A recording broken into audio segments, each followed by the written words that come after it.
مزار شریف کې چاودنه د وژل شویو شمیر 25 ته ورسید. په سلامونه مو هرکلی کوم.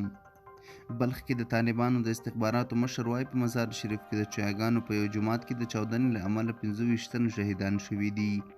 تر دې مخکې په مزار شریف کې د ابو علي سینا روغتون یو چارواکي ازادۍ راډیو ته ویل چې په دې چاودنه کې لږ تر لږه 12 کسان وژل شوي. داعش ډلې د بلخ ولایت په مرکز مزار شریف کې د چاودنې مسؤلیت په غاړه منلی دی. دغه راز نن په کابل، ننګرهار، کندوز کې هم چاودنې شوي دي چې لږ تر لږه 8 کسان وژل شوي، لسګونه نور ژوبل دي.